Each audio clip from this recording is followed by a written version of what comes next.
நதியில் மூழ்காமல் நீங்கள் தப்பிக்க முடியும். கவிதை துடுப்பு இருந்தால் மட்டும்தான் இந்த காவிரி நதியில் நீங்கள் மூழ்காமல் தப்பிக்கலாம். கண்ணதாசன் இவருக்கு கவிதை பூ பறித்தல் கைவந்த கலை. கவிதை பூ பறித்தல் கைவந்த கலை. சிலரிடம் உதிர்ப்பார், சிலரிடம் பறிப்பார், சிலரிடம் கறப்பார். என்றும் கவிமனத்தால் வாழ்வில் சிறப்பார். கண்ணதாசன் என்றால் ரக்கை கட்டி பறப்பார். இந்த கவியரங்கை நடத்தி வைத்து நம் மனங்களையும் திறப்பார். நண்பர்களே, இப்பொழுது இந்த மேடை திரு கவிஞர் காவியமேந்தன் அவர்களிடம்.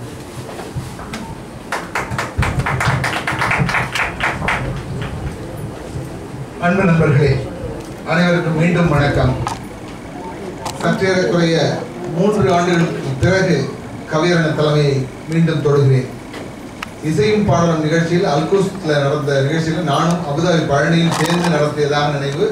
2 லேப்டாப் வச்சு ஹைடெக் கவியரங்கம் என்று அதுக்கு பேர் கொடுத்தோம். ஒரே மாதிரி ட்ரெஸ் போட்டுட்டு என் கூட பக்கத்தில் உட்கார்ந்து அந்த பழனியையும் நன்றியோடு இன்றும் நான் நினைவில் வைத்திருக்கிறேன். அவர் இப்போ இந்த ஊரில் இல்லை, அதனால் நம்ம தமிழ் தேர்வில் அவர் நேரடியாக பங்கு பெற முடியவில்லை. ஒரு மாபெரும் கவிஞனை பற்றி பக்கம் பக்கமாக மின்னஞ்சலிலும் புத்தக வாயிலாகவும் நண்பரிடமும் நாளும் பொழுதும் பேசி பேசி அழுத்து என்ற வார்த்தை என் வாழ்க்கையில் கிடையாது. அது ஒரு சுகமான சுமையும் கூட. நேற்றிரவு வந்த மஸ்கட் விருந்தினர்களை கூட இரவில் தூங்க விடாமல் பேசியது கூட அந்த விஷயமாகத்தான் இருக்கும், சொந்த விஷயம் எதுவும் இல்லை. அப்படி கண்ணதாசனை பற்றி கரை புரண்டு ஓடுகின்ற அந்த நினைவலைகளில் மூழ்கி கொண்டிருக்கும் போது அவருக்காக ஒரு சிறப்பு கவியரங்கம் இந்த தமிழ் தேர்வில் அன்புன்னு வச்சிருக்கோம், நம்பிக்கைன்னு வச்சிருக்கோம். எப்படியெல்லாம் பேர் எல்லா தலைப்புலையும் வைக்கும்போது கண்ணதாசன் தலைப்பை இத்தனை நாள் நான் எப்படி விட்டிருந்தேன் என்று எனக்குள்ளே நான் ஒரு கேள்வி கேட்டுக்கொள்கிறேன். இருந்தாலும் அதற்கான பதில்கள் பல்வேறு திசையில் என்னுடன் சங்கமித்துக் கொண்டிருக்கின்றன. இந்த நிகழ்ச்சியை தொகுத்து வழங்க நான் யாரையெல்லாம் நினைத்து பார்த்தேன் என்கிற விஷயம் குறிப்பாக சசிகுமார் அவர்கள் ஒரு 2 ஆண்டுகளுக்கு அல்லது 3 ஆண்டுகளுக்கு முன்பு தொடக்கமான அந்த நட்பு கண்ணதாசனை பற்றியும் எங்கள் இருவர் மனதில் நிறைந்திருக்கும் மக்கள் திலகத்தை பற்றியும் மணிக்கணக்கில் பேசிய அந்த மாலை பொழுதுகள். அந்த மாலை பொழுதுகளில் நாங்கள் ஒருவர் மீது ஒரு சாய்ந்தான் கொண்டு இருந்தோம் என்று சொல்லலாம். அப்படி அதாவது கண்ணதாசன் பேசி சொல்லும்போது நான் 4 லைன் சொன்னா அவர் 7 லைன் சொல்வாரு. அவர் 7 லைன் சொல்ல வைக்கிறதுக்காக நான் இன்னொரு 4 லைன் சொல்லுவேன். இப்படி சொல்லி சொல்லி சொல்லி மாலை சொல்ல சொல்ல இனிக்குதடா கண்ணதாசன் தான் சொல்லணும், முருகா வராதுங்க. அப்படி எல்லாம் உயிரினங்கள் ஒன்றை ஒன்று வாழ்த்திடும் போது அதன் உள்ளிருந்து வாழ்த்துவது உன் குரல் அன்றோ என்று சொன்ன கண்ணதாசனை நினைக்காமல் ஒரு நாளும் என் வாழ்வில் போவதில்லை. எந்த பாட்டு சொன்னாலும் அந்த பாட்டுக்குள்ள அர்த்தம் இருக்கு. எனக்கு ஒரு ஆசை என்னன்னாக்க மக்கள் தமிழ்ச்சங்கத்துல இருந்து இங்க வந்திருக்க நண்பர்கள்ட்ட ஏற்கனவே சொல்லியிருக்கேன். தமிழ் தேர் சார்புல இங்க உட்கார்ந்து இருக்கிற இந்த நேரத்திலும் அந்த ஒரு கோரிக்கையை வைக்கிறேன்.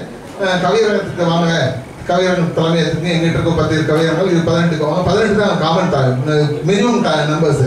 அந்த 18 கவிஞர்கள் கம்மி யாருமே பேச மாட்டாங்க. மினிமம் 18 பேர். இந்த வாட்டி அவசரமா பண்ணது ஒரு வீட்டுக்குள்ள பண்ணது போது 9 பேர் போட்டாங்க. ஒரு அரங்கத்துல பண்ணாங்கன்னா 18 பேர். அந்த பட்டிமன்றம் சொல்லரங்கம் பண்ணாங்க, அப்படி 18 பேர். இந்த பக்கம் 9 பேர், இந்த பக்கம் 9 பேர். நடுவில் உட்காந்து நான் திண்டாடினேன். நான் பேசியதை விட அவர்களிடம் எனக்கு கிடைத்த விஷயங்கள் அதிகம். ஒரே ஒரு விஷயம் மீண்டும் நன்றியோடு நினைவு கூறுகிறேன். அவருடைய பெயர் எனக்கு சரியா ஞாபகம் இல்லை, ஒருவேளை அபகசனா இருக்கலாம். எறும்பு தோலை உரித்து பார்க்க ஞானம் வந்ததடா என்ற பாடலை யானை வந்ததடான்னு எழுதியிருக்கார் கண்ணதாசன். இந்த பாடலுக்கு அர்த்தம் அந்த நிகழ்ச்சியில் கலந்துக்கு முன்னாடி எனக்கு கிடையாது. எனக்கு ஒரே ஒரு பெரிய வாழ்க்கையில் கிடைச்ச பொக்கிஷம் அல்லது ஒரு பெரிய கிஃப்ட் என்னன்னாக்க, நான் பேசுகின்ற எந்த மனிதனும் அவனையும் அறிந்தோ அறியாமலோ கண்ணதாசனை பற்றி எனக்கு ஒரு தகவலை தன்னுடைய அடிமனதிலே தேக்கி வைத்திருப்பான். என்னை பார்த்ததும் கொட்டிடுவோம். இந்த கொட்டலை நான் ஒன்றும் விடாம சேர்த்து இங்கே வச்சிருக்கேன். எழுதியெல்லாம் வைக்கிற பழக்கம் கிடையாது. அது அழகா ஸ்டோரா இருக்கு. இந்த சின்ன குழந்தைக்கு எவ்வளவு விஷயங்கள் பதிவாயிருக்கு, இந்த பெருசு கொஞ்சமாவது அந்த விஷயங்கள்லாம் பதிவாயிருக்கு. அதுதான் உண்மை. அப்படி கிடைச்ச விஷயத்துல எறும்பு தோலை உரித்து பார்க்க யானை வந்ததடா, அது எப்படி சொல்ல முடியும்? இப்படி சொன்னா என்ன அர்த்தம்? நமக்கு யோசிச்சு பார்த்தேன். நிச்சயமா என்னால சொல்ல முடியல. ஆனா அந்த மனிதர் அந்த பட்டிமன்றத்தை பேசினவங்க விளக்கம் கொடுத்தாங்க. ஒரு அணு, அந்த அணு சக்தி அது மூலமா என்னெல்லாம் உருவாகும், எவ்வளவு அழிவுகள் இருக்கு, அது மூலமா அதை ஆக்க சக்தியா பயன்படுத்த முடியும், இப்படியெல்லாம் இருக்கு. தலைவர் ஒரு காலத்துல படத்துல வந்து உலகம் சுழலிமல்ல வந்து ஃபர்ஸ்ட் எடுத்த உடனே ஒரு சின்ன அணுசக்தி மின்னலுடைய சக்தியை கண்டுபிடிச்சேன்னு சொல்லுவார்கள். இது எல்லாமே கணக்கில் போட்டு பார்க்கும்போது அந்த ஒரு புள்ளி மாதிரி இருக்கிற விஷயத்துல இருந்து எவ்வளவு பெரிய பிரளயம் வர முடியும் என்பதற்கு அறிவியல் சாட்சி சொல்கிறது. அந்த வகையில் பார்த்தால் எறும்பு தோலை உரித்து பார்க்க யானை வந்ததாடா, என் இதய தோலை உரித்து பார்த்தேன் ஞானம் வந்ததாடா என்கிற வரியை சொல்ற கண்ணதாசனையும் 4 பேருக்கு நன்றி, அந்த 4 பேருக்கு நன்றி என்ற ஒரு பாடலை சொல்லுவார். அந்த பாடலை எல்லாம் சொல்லிக்கொண்டு போகும்போது அவர் எழுதிய 4 வரிகள் எனக்கு நினைவில் இல்லை. அது வந்து வெப்சைட்ல எல்லாம் கிடைக்குது, மீண்டும் வந்து முயற்சி பண்ணி பாருங்க. அந்த வரியும் நல்லதா இருக்கும். கண்ணதாசனுடைய யூஷுவல் டச் இருக்கும். எம்ஜிஆர் அவர்கள் வந்து இன்னும் கொஞ்சம் எதிர்பார்க்கிறேன் உங்ககிட்ட இந்த 4 லைன்ல கடைசியா சொல்லும் போது மீண்டும் திருத்தப்பட்ட வரிகள் தான் இந்த சரித்திரமாய் இருக்கின்றன. வாழும் போது வருவோர்க்கெல்லாம் வார்த்தையாலே நன்றி சொல்வோம், வாழும் போது வருவோர்க்கெல்லாம் வார்த்தையாலே நன்றி சொல்வோம், வார்த்தையின்றி போகும்போது மௌனத்தாலே நன்றி சொல்வோம், 4 பேருக்கு நன்றி. இது வந்து நம்ம வாழ்க்கை நடைமுறையில் பார்க்குற விஷயம். 4 பேர் இல்லாம அந்த குணத்தை கொண்டு போக முடியாது, தன்னுடைய உடலை கொண்டு போக முடியாது. இது ஒவ்வொரு வாழ்கின்ற மனிதனுக்கும் இந்த உணர்ந்து இருக்கான். அந்த விஷயத்தை மறந்தவன் எவனுமே கிடையாது. அந்த மறக்க முடியாத அந்த விஷயத்தை கூட ஒரு திரைப்பட பாடலில் கருத்தாக முத்தாக மக்கள் போன்ற கதாநாயகன் வாயில உச்சரிப்பு ஒரு விதமாக கொடுக்கும் போது மக்களோட மனசுல அந்த நல்ல கருத்துக்கள் தத்துவ முத்துக்கள் ஆழமா பதிஞ்சிருக்கு. இப்படி அடுக்கிக் கொண்டே போகலாம். கவியரங்கு தலைமை என்று எடுத்து நான் வந்து எழுதி வச்சிருந்த பக்கங்கள் வந்து பல பல பல ஒரு 3-4 வால்யூம் போட்டிருக்கேன். இதெல்லாம் அடுத்த புத்தகத்துக்கு தான் அதிகமாக பயன்படும். இது தேவையில்லை. இந்த இடத்துல வந்து நேரத்தின் அருமையை கருதி சிறப்பாக சொல்லணும். அவரை பத்தி ஏதோ ஒரு 2 விஷயத்தை எடுத்து சொல்லிட்டு போன கூட போதுன்ற மாதிரி தான் வச்சிருக்கிறது. எதையுமே நான் படிக்கவே இல்லை. ஏன்னா ஏதோ ஒரு மனசு தோணுது அப்படி எடுத்து ஒரு 2 கொடுத்துருக்கோம். அது போல அப்பப்போ தேவைப்படுற விஷயங்களை கொடுக்குறேன். அதை விட முக்கியமா உங்களிடம் கவிஞரிடம் தமிழ் தேர்வில் முதல் முறையாக நடக்கின்ற கவியரங்கத்தில் நீங்கள் என்ன சொல்கிறீர்கள் என்பதை கேட்பதற்காக ஆவலோடு உங்களுக்காக நான் காத்திருக்கிறேன். அந்த வகையிலே இந்த நிகழ்ச்சியிலே பங்கேற்பதற்காக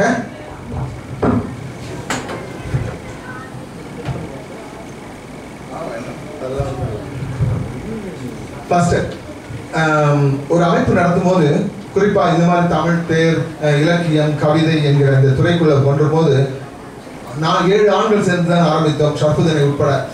அந்த 7 ஆண்கள் சேர்ந்து நடத்தி காட்டியிருக்கிறோம் என்று நாங்கள் மார்த்தட்டி கொண்டாலும் இந்த மங்கையர் திலகங்கள் இங்கே உள்ளே வந்த பிறகுதான் அமைப்பு அமக்களமானது என்பதை மனப்பூர்வமாக நான் ஏற்றுக்கொள்கிறேன். அந்த வகையிலே முதல் மங்கையாக முதல் பெண்மணியாக இந்த அமைப்பிலே இணைந்தவர் திருமதி நர்கீஸ் பானு அவர்கள். அவர்களே இந்த கவியரங்கில் முதல் கவிதை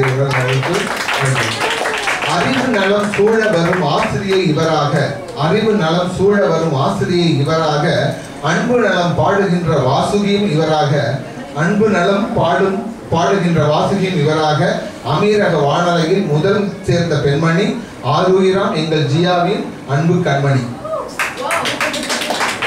தேரில் வரும் தமிழ் தென்றலோடு வரும், தேரில் வரும் தமிழ் தென்றலோடு வரும், 100 இதழ் எட்ட வரும் சாதனையை சாதிப்பதில் பெரும் பங்கு ஆற்றியவர். இச்சபையில் இவருக்கு அறிமுகம் தேவையில்லை. ஒவ்வொரு இதழ்களிலும் இடம்பெறும் இவர் தம் கவிதை ஒரு சில நிமிடங்களில் பிறந்தது என்பதை மட்டும் சபைக்கு சொல்வேன்.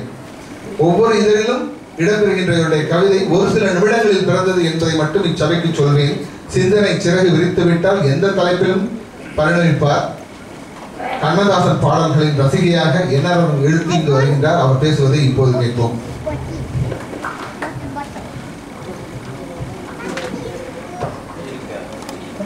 இவ்வளவு அருமையாக ஒரு அறிமுகம் கொடுத்து அழைத்திருக்கிறார். ரொம்ப சந்தோஷமா இருக்கு, பெருமையா இருக்கு. இதுக்கு தகுதி இருக்கான்னு தெரியல.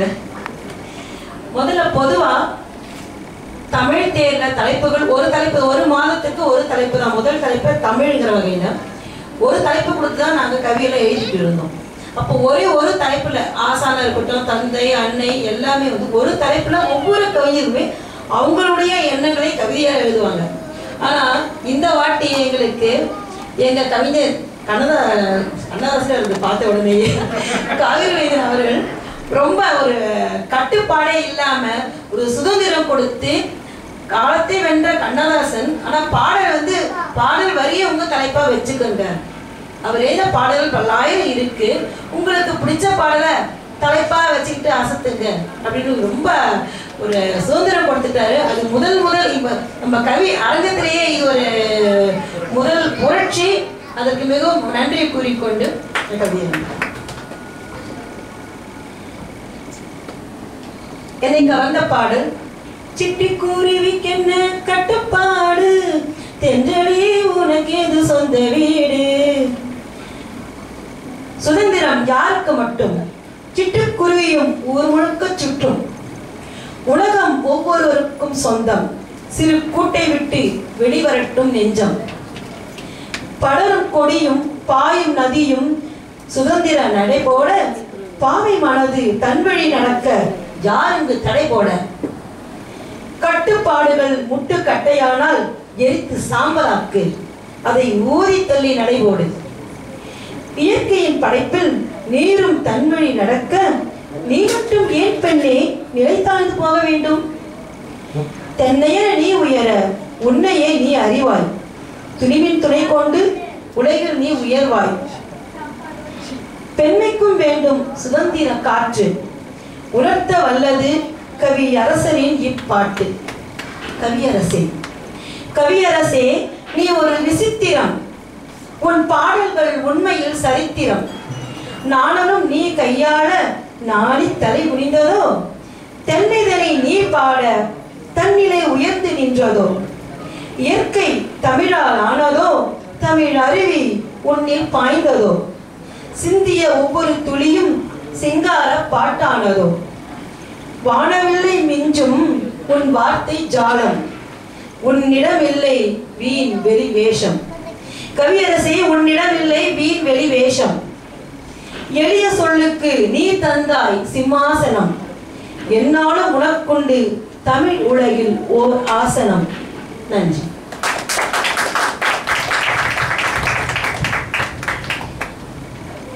நர்கீஸ் வந்து ஒவ்வொரு கவிதையும் கொடுத்துட்டு போகும்போது இல்லை நான் முன்னோட்டம் கொடுத்ததை பற்றி ஸ்லாகித்து சொல்லுவாங்க. ஒரே ஒரு விஷயம், என்னுடைய கவிதை எழுதுவது வந்து எனக்கு மட்டும் சொந்தம்.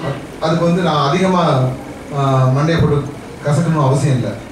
முன்னோட்டம் என்பது மற்றவரையும் எழுத வைக்க வேண்டிய ஒரு தூண்டுகோல். அது கண்டிப்பாக நாம் எதை பற்றி எழுதுகிறோமோ அதை பற்றி சிந்திக்க வைக்க வேண்டும் என்பதற்காக நான் சிந்திக்க வேண்டியது அதிகம் இருக்கு. அந்த வகையில் எப்போ முன்னோட்டம் எழுதினாலும் நர்கீஸ்லாம் ஞாபகம் வருவாங்க. ஐயோ இவங்க வேறு ஏதாவது கேட்டு போகிறாங்க, என்ன சார் இந்த ஒன்றும் சரக்கு இல்லையேன்னு அப்படி சொல்லக்கூடாதுங்கிற ஒரு பயத்தோடும் அந்த பொறுப்போடும் நான் ஒவ்வொரு முறையும் எழுதுவேன். அப்படி எழுதுகின்ற போதும் அவங்க வந்து அதை சொல்லும் போதும் சரி, அதை பற்றி அவங்க யோசித்து அவங்களுடைய கவிதை எழுதும் போது எந்த அளவுக்கு நாம் அதில் ஒரு சிறு பங்கு வகித்திருக்கிறோம் என்கிற சந்தோஷம் நிச்சயமாக எனக்கு கிடைத்திருக்கிறது. அவங்க சொன்னாங்க, கரை புரண்டு ஓடுகின்ற போய் அப்படியே பேசிட்டே இருக்காரு, எங்களுக்குலாம் இப்படி வாய்ப்பு கொடுத்துருக்காரு, எங்களுக்கு சுதந்திரம் கொடுத்துருக்காரு. ஒரே ஒரு விஷயம், இங்கே தமிழ் தேரை பொறுத்த அளவுக்கு கவியரங்கம் நடத்தக்கூடியவங்க ஒரு சப்போர்ட் வேணுங்கிறதுக்காக தான் நாங்கள் வந்து இங்கே பண்ணும்போது வரவேற்பு நீங்கள் ஒன்று பண்ணுங்கள், நன்றி உரை நீங்கள் பண்ணுங்கன்னு வரமாட்டேன்னு சொல்கிறவங்களை வர வைக்கிறதுக்காக தான் அந்த அமைப்பையும் அந்த ஏற்பாட்டையும் நாங்கள் பண்ணமே தவிர, எனக்கு நம்பிக்கை இருக்கிறது நாம் ஒவ்வொருவரும் தனிப்பட்ட முறையில் கவியரங்கத்தை ஆள முடியும். இந்த வாய்ப்பு சத்தியமாக உலகத்தில் உங்களுக்கு எந்த மூலையிலும் கிடைக்காது. கிடைக்கின்ற அந்த வாய்ப்பை பயன்படுத்த நீங்கள் வீட்டில் பயிற்சி எடுங்கள். உங்களுக்கு வேறு எந்த வகையில் உதவி செய்யணுமோ நானோ ஜியாவோ மற்றவர்களும் காத்திருக்கிறோம். நமக்கு ஒரு அருமையான டீம் அமைஞ்சிருக்கு. ரமா, ஸ்வேதா, மலர், உமா அப்படின்னு சொல்லிட்டு 5 வரைக்கும் வந்து எல்லாருமே காத்திருக்காங்க. எந்த வகையில் சப்போர்ட் பண்ணவும் தயாராக இருக்காங்க. அதனால ஒரு நல்ல களம் கிடைத்திருக்கிறது. சசிகுமார் போன்று பல மேடைகளை கட்டியாள தெரிந்தவர்கள்லாம் வந்திருக்காங்க. இது உங்களுக்கு இன்னைக்கு தொகுப்புற இவர் விட்டா வேற கொடுத்தோம்னாக்க எனக்கு உள்ளுக்குள்ள வந்து கொடையுள்ள குத்தும். ஏன்னா அந்த சத்தம் வேண்டாம் தான் நான் வந்து அவரை அன்னைக்கே சொல்லிட்டேன், ஒரு மாசத்துக்கு முன்னாடியே சொல்லிட்டேன். சரி, இப்போ வந்து சிட்டுக்குருவிக்கு என்ன கட்டுப்பாடு, தென்றலே உனக்கு எது சொந்த வீடு, ஜெயலலிதா அவர்கள் நடித்த சவாலை சமாளி படத்துல அந்த பாடலுடைய மியூசிக்கோடு அதை கேட்டுட்டு ஒரு காலை பொழுதை துவக்கி பாருங்கள், வெற்றி என்பது உங்கள் கையில் நிற்கும். அந்த வகையில் நர்கீஸ் அவர்களுக்கு ஒரு அருமையான கவிதையை பகிர்ந்தமைக்காக நன்றி கூறி, அடுத்த கவிஞர் கல்லெல்லாம் மாணிக்க கல்லாகுமா. இந்த பாட்டு வந்து நான் கவிதை எழுத ஆரம்பித்த காலத்தில் முத்துகிருஷ்ணன் மாதிரி எனக்கு அந்த காலத்துல கலையரசுன்னு ஒரு நண்பர் இருந்தார். கல்லூரியில் படிக்கும்போது 1980. நமக்கு வயசு சொல்றது என்ன பிரச்சனை, ஒண்ணும் இல்லை. ஸோ அப்போ சொல்லும் போது கல்லெல்லாம் மாணிக்க கல்லாகுமா, இந்த பாட்டுல ஒரு லைன் வரும். அது என்னது, உண்டென்று சொல்வது தன் கண் அல்லவா, இல்லை என்று சொல்வது இடை அல்லவா. இதுக்கு அர்த்தம் தெரியுமாடா? நான் அப்பெல்லாம் அந்த அளவுக்கு இல்லை. நான் கல்லூரி படிக்கும்போது கவிதை படமே போக மாட்டேன். யாராவது கவிதை சொன்னா அரை லூசு போகுதுன்னு. இப்ப நான் முழு லூசா இருக்கேன், சரிங்களா? அப்போ என்ன அர்த்தம் சொன்னா, அந்த கவியரங்கத்துல வந்து சாரி அந்த கவிதையில இந்த 2 லைன் என்ன சொல்றாரு, உண்டென்று சொல்வது என்றால், உதாரணத்துக்கு ஒருவன் ஒருத்தைய காதலிக்கிறானே வச்சுங்க, உண்டு எஸ் ஐ லவ் யூ அப்படின்ற விஷயத்த சொல்லும் போது அந்த இமை வந்து மேல இருந்து கீழே வரும்.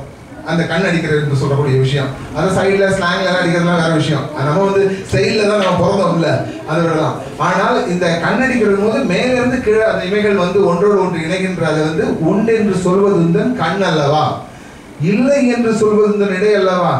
அந்த இடை வந்து இப்படி இப்படி அசைஞ்சிட்டு போதான், அது இல்லைன்னு சொல்லிட்டு போதான். கண்ணதாசா எப்படா சொன்னேன் அப்படின்னு அன்னைக்கு பைத்தியமாக ஆரம்பிச்சதுதான் இன்னைக்கு அதுலயே மூழ்க வேண்டியதா போச்சு.